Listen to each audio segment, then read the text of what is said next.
اتخذوا احبارہم ورہبانہم اربابا من دون اللہ، کہ انہوں نے اپنے راہبوں کو اور اپنے عالموں کو اللہ کو چھوڑ کے خدا بنا لیا تھا۔ صحابہ نے پوچھا یا رسول اللہ، یہودی تو اپنے عالموں کو خدا نہیں کہتے، عیسائی تو اپنے پادریوں کو خدا نہیں کہتے، تو کیسے خدا بنا لیا؟ اس کا جواب نبی صلی اللہ علیہ وسلم نے دیا، فرمایا کیا تمہیں پتہ نہیں ہے کہ جس چیز کو انہوں نے حلال کر دیا انہوں نے حلال، جس چیز کو انہوں نے حرام کر دیا انہوں نے حرام، حالانکہ حلال حرام کرنے کا اختیار کس کے پاس ہے؟ اللہ کے پاس۔ اچھا، اس آیت کا آج ہمارے ہاں غلط استعمال بھی ہوتا ہے۔ ہمارے ہاں نا یہی آیتیں فٹ کی جاتی ہیں چاروں اماموں پر کہ دیکھو امام ابو حنیفہ جس چیز کو حلال کہتے ہیں تم بھی حلال مانتے ہو، جس کو وہ حرام کہتے ہیں تم بھی حرام، علماء جس کو حلال کہتے ہیں تم بھی، تو اس کا اختیار تم نے ان کو دے دیا تو تم نے ان کو کیا بنا لیا ہے؟ یہ آیت کی غلط تفسیر ہے۔ آیت کا مطلب یہ ہے کہ یہودیوں نے، عیسائیوں نے اپنے پادریوں کو یہ رائٹ دیا ہوا تھا کہ آپ شریعت میں چینجنگ کر سکتے ہیں، ان کا یہ نظریہ تھا، جبکہ ہمارا یہ نظریہ نہیں ہے کہ امام حنیفہ شریعت میں چینجنگ کر سکتے ہیں۔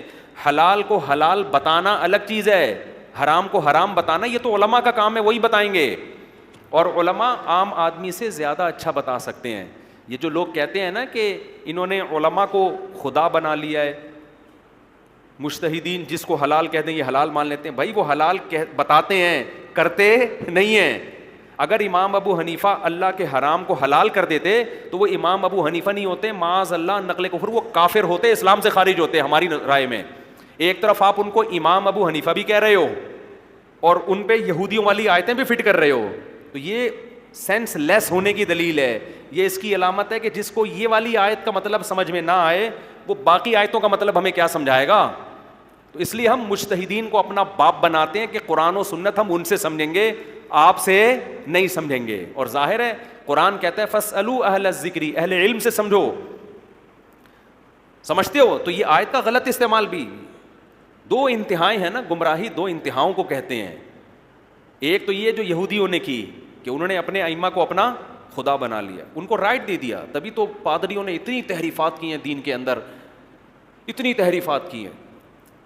تو عیسائیوں کا عقیدہ تھا کہ پادری کر سکتا ہے، سارے پوپ مل کے چینجنگ کر سکتے ہیں، ہمارا یہ عقیدہ نہیں ہے، نہ امام حنیفہ ایسا کر سکتے ہیں نہ انہوں نے کیا ہے، اگر کیا ہے تو اسلام سے خارج ہیں۔ تو کسی عالم کو فالو کرنے میں یہ آیت فٹ نہیں کی جاتی۔ ہاں جب یہ آیت فٹ کی جائے گی جب آپ کو 100% یقین ہو کہ اس عالم سے غلطی ہوئی ہے، اس کے باوجود آپ اس عالم کو فالو کر رہے ہو، یقین سے کوئی دلیل لے کر آئے، تو ایسی دلیل لوگوں کے پاس نہیں ہے، وہ اپنے مطلب کی دلیل لا رہے ہوتے ہیں، مخالف والے کی دلیل کو پی رہے ہوتے ہیں۔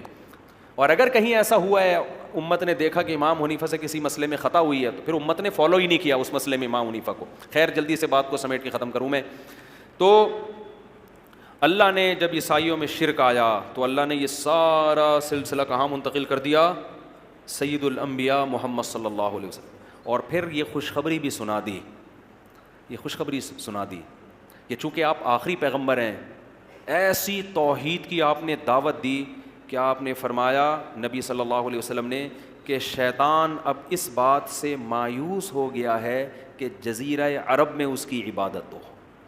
شرک اب دنیا میں پھیل سکے گا، اس امت میں بھی آئے گا، لیکن جزیرہ عرب میں اب شرک بولو نہیں آئے گا۔ ایسی توحید آج بھی پورے جزیرہ عرب میں آپ کو عربوں میں درجنوں خامیاں نظر آئیں گی، شرک آپ کو عربوں میں نظر، قوالیاں دیکھیں آپ نے کبھی سعودی عرب میں؟ کوئی مستنڈا دیکھا لمبے لمبے بالا میں منہ میں پان رکھا اور پھدک رہا ہو بیٹھ کے اور شرکی اشعار پڑھ رہا ہو؟ کبھی دیکھا؟ عربوں پہ 10 قسم کے لوگ الزامات لگاتے ہیں، عرب یہ ہوتے ہیں، عرب وہ مجھے نہیں پتا ہوتے ہیں کہ نہیں ہوتے، لیکن شرک عربوں میں۔ اگر یہ قبر جو نبی صلی اللہ علیہ وسلم کا روضہ اطہر ہے فرض کرو پاکستان میں ہوتا، کیا محفوظ رہ سکتا تھا؟ سوال ہی پیدا نہیں ہوتا۔ شرک کا سب سے بڑا گڑھ بنا دیا ہوتا یہاں لوگوں نے، یہاں مزار پرستی ہے، یہاں قبر پرستی ہے، یہاں جن چڑیل بھوتیں بہت ہیں، یہاں پہ ہر دوسرا آدمی عامل بنا ہوا ہے۔ سعودی عرب میں کوئی روحانی علاج کی دکان کھول کے تو دکھائے، فوراً پولیس پکڑ کے اندر، وہ چیختا رہے کہ اس پہ قرآن و حدیث سے، وہ دفاع ہو یہاں سے، بڑا آیا ٹوپی ڈرامہ۔ یہ سارے چورن روحانیت کے نام پہ یہاں بکتے ہیں۔ ایک عرب سے ایک پاکستانی خاتون آئیں، سعودی عرب میں پیدا ہوئیں، وہیں رہیں، پاکستانی تھیں اصل میں، وہ یہاں آ گئیں، یہاں ان کی کسی عالم سے شادی ہو گئی، وہ کہہ رہی میرے تو عالم، اچھا صحیح العقیدہ عالم تھے، وہ توحید پرست، کہہ رہے ہیں یہ ہر وقت نظر اتارتے رہتے ہیں بیٹھ کے، یہ کبھی کہتے ہیں اس نے فلانے چڑیل جادو کر دیا ہے، اس نے جن کر دیا ہے، اس نے یہ کر دیا ہے، کبھی وہاں سے تعویذ کبھی وہاں سے تعویذ، کہہ رہے ہیں یہاں کے توحید پرستوں کا یہ حال ہے۔ میں نے ان سے کہا، میں نے کہا بہن آپ سعودی عرب سے آئی ہو، یہاں پر یہی ہے ہاں کچھ لوگ بچے ہوئے ہیں یہاں، نیک لوگ بھی یہ کام کر رہے ہیں، ادھر سے تعویذ، ادھر سے پلیتا، ادھر سے پلیتا، ادھر سے ایک دھاگا یہاں ڈال دیا، ادھر سے ایک بغل میں گھسا دیا، ادھر سے کسی بزرگ کے پاس۔ ایک آدمی کہتا ہے میں شارجہ میں 15 سال رہا ہوں، ایک پٹھان دوست تھے، انہوں نے مجھے بتایا، کہہ رہے نہ کوئی میں نے جن دیکھا، نہ چڑیل، نہ بھوت، نہ کوئی روحانی عامل، کہہ رہا ہے میں گاؤں جس دن آیا ہوں ہر دوسرے آدمی پہ چڑیل یا بھوت۔ سمجھتے ہو؟ تو اللہ نے ایسے پیغمبر دیے کہ آپ صلی اللہ علیہ وسلم نے 2 خوشخبریاں سنائی۔ نمبر 1، میری پوری امت اب کبھی بھی گمراہ نہیں ہوگی۔ عیسائیوں میں پوری امت خراب ہو گئی، نبی نے فرمایا میری امت کی ایک بڑی جماعت، لا تزال طائفۃ من امتی ظاہرین علی الحق، بہت بڑی ایک جماعت ہوگی جو حق پر غالب رہے گی، تھوڑے سے لوگ نہیں، ہول سیل کے حساب سے بزرگان دین ہر دور میں نیک لوگ موجود رہیں گے، بزرگ مارکیٹ سے شارٹ نہیں ہوں گے۔ ٹھیک ہے پاکستان میں بر صغیر میں شرک بھی بہت ہے، لیکن توحید پرست بھی الحمدللہ ہول سیل کے حساب سے ملیں گے۔ تبلیغ جماعت کو دیکھ لو، ہمارے دینی مدارس میں علماء کو دیکھ لو، وہ شرک نہیں پھیلاتے۔ تو قوالیاں بھی ہیں، مزار پرستی بھی ہے، دھمالے بھی چل رہی ہیں، فلانے عرس بھی ہو رہا ہے، لیکن اس کے خلاف بولنے والے بھی بہت۔ یہ تو عجمیوں میں، اور عرب میں اللہ نے ایسا کیا کہ وہاں یہ ہے ہی نہیں، ٹھیک ہے نا، وہاں حدیث میں آتا ہے مفہوم ہے شیطان بوریا بستر لے کے کیا ہو گیا ہے، گول جزیرہ عرب سے مایوس ہو گیا، بھی یہاں بت پرستی نہیں آ سکتی، یہاں اب شرک نہیں آ سکتی۔ تو یہ عربوں کی بڑی خاصیت ہے۔ دوسری نبی نے خوشخبری کیا سنائی؟ پہلی خوشخبری امت گمراہی پہ جمع نہیں ہوگی، دوسری خوشخبری یہ امت، دوسری خوشخبری جزیرہ عرب میں شرک نہیں آئے گا، جزیرہ عرب میں شرک نہیں آئے گا۔ تیسری خوشخبری امت کی ایک جماعت دین کو بچانے کے لیے ہمیشہ لڑتی رہے گی، جہاد اس امت میں کبھی بھی ختم نہیں ہوگا۔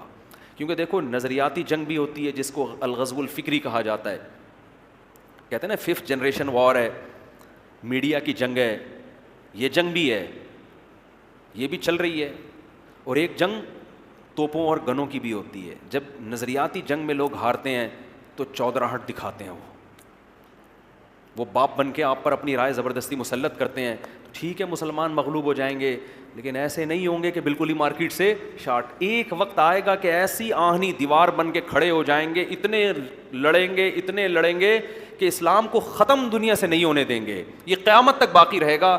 حتی یقاتل آخر هذه الامت الدجال، یہاں تک کہ آپ صلی اللہ علیہ وسلم نے فرمایا اس امت کا جو آخری حصہ ہوگا، یعنی نبی کے دور سے لڑتے بالآخر آخری لڑائی کس سے ہوگی؟ دجال سے۔ سمجھتے نہیں ہو بات کو؟ اور دیکھ لو اسلامی تاریخ اٹھا کے دیکھ لو، امت اس وقت سے، ابھی افغانستان میں دیکھ لو نا کیا ہوا ہے، قریب کتنی پاور استعمال کی گئی، کیا قربانی، ایک ایک گھر سے 10 جنازے اٹھے ہیں جوانوں کے، ٹھیک ہے نا، پیچھے نہیں ہٹے۔ رشیا کا دیکھو نا، رشیا نے بخارا پہ قبضہ کیا، مسلمان لڑے، شکست ہو گئی، نہیں ٹھہر سکے، پھر آیا ترمذ پہ قبضہ کیا، امام ترمذی کا شہر، امام بخاری کا شہر، سمرقند پہ قبضہ کیا، اور آذربائیجان پہ قبضہ کیا۔ بڑے بڑے فقہا محدثین ان علاقوں میں پیدا ہوئے، ہوتے ہوتے ایسا لگ رہا تھا اب اسلام دنیا سے کیا ہو جائے گا، ختم۔ بالآخر وہ فوجیں کہاں داخل ہوئیں؟ افغانستان، اس کے بعد ان کا ہدف تھا پاکستان۔ لیکن نبی نے کیا فرمایا؟ میری امت ایسے چین سے بیٹھے گی نہیں، مزاحمت کرے گی، وہ مزاحمت کرے گی، کیونکہ آخری نبی ہیں، آخر تک باقی رہنا ہے۔ کیا مزاحمت ہوئی ہے بھائی، افغانستان میں 16 لاکھ سے زیادہ انسانوں کا خون بہا ہے، اور اس سفید ریچھ کو، اس کے پاؤں کو اٹھا کے ایسا پیچھے دھکیلا ہے کہ اب جا کے رشیا کی معیشت کچھ بحال ہوئی ہے۔ اب بھی رشیا نے جب بدماشی دکھائی ہے تو افغانستان جیسے غریب ملک میں نہیں، یوکرائن پہ حملہ کیا اس نے، ادھر نہیں آ رہا وہ۔ بھائی تیری معیشت خراب ہو گئی تو دوبارہ افغانستان میں آ، پھر کراچی میں گرم پانی پہ قبضہ کر، گوادر پہ قبضہ کر، دے دنادن تیرے جہاز آئیں گے اور تیرے ہی جہاز دنیا میں جائیں گے۔ ہونا تو یہ چاہیے تھا نا۔ اس نے کہا نہیں بھائی یہ میں ایفورٹ، ایکسکیوز می سر کائنڈلی، یہ میں افورڈ نہیں کر, کیونکہ درمیان میں ایک چیز آ رہی ہے, ٹھیک ہے, ایک انتہائی غریب ملک آ رہا ہے بیچ میں, جس کے پاس نہ کھانے کو روٹی, نہ پہننے کو کپڑا, نہ کوئی مضبوط آرمی, نہ کوئی ٹریننگ یافتہ فوج, نہ اس کے پاس ہوائی جہاز ہیں, نہ اس کے پاس ٹینک ہیں, پریشر کوکر سے تو بم بناتے ہیں بیچارے وہ. اور رشیا اتنی زبردست آرمی, لیکن رشیا کہہ رہا ہے کہ یہاں سے میں ٹاپ کے نہیں جا سکتا. سمجھتے ہو؟ تو نبی نے کیا فرمایا, تیسری خوشخبری, میری امت کا ایک گروہ ہمیشہ یہ جہاد رہے گا, یہ جذبہ ختم نہیں ہوگا. کیوں؟ آخری نبی ہیں. تو اب کوئی نیا نبی, عیسیٰ علیہ السلام آخری تھوڑی تھے. پوری عیسائیت جب شرک پھیل گیا, اللہ نے کہا تم سے امامت چھین کے کس کو دے رہا ہوں. تو نظریاتی طور پر بھی یہ امت, پوری امت گمراہ نہیں ہوگی. کچھ شرک پھیلے گا تو توحید پرست بھی ہوں گے, برائی آئے گی تو اچھائی بھی آئے گی. اور جزیرہ عرب میں تو شرک ہوگا ہی نہیں. بعض لوگ کہتے ہیں وہاں مندر کھولنے کے, تو وہ ہندوؤں کو اجازت دی ہے نا, مسلمان تھوڑی مندروں میں جائیں. بعض لوگ کہتے ہیں نا دبئی میں مندر کھل رہا ہے, تو ابے عرب تھوڑی مندروں میں جا رہے ہیں, عربوں میں شرک نہیں ہے. اور تیسری, اس امت میں جہاد ہمیشہ باقی رہے گا. تو آج اسی تمہید میں بیان لمبا ہو گیا, لیکن چلو تھوڑا سا پیغمبروں کا ایک خاکہ ذہن میں آ گیا, تاکہ ہم جب آگے واقعات آئیں گے تو انشاءاللہ وہ سمجھنے میں آسانی ہوگی. سبحانک اللہم و بحمدک, نشہد ان لا الہ الا انت, نستغفرک و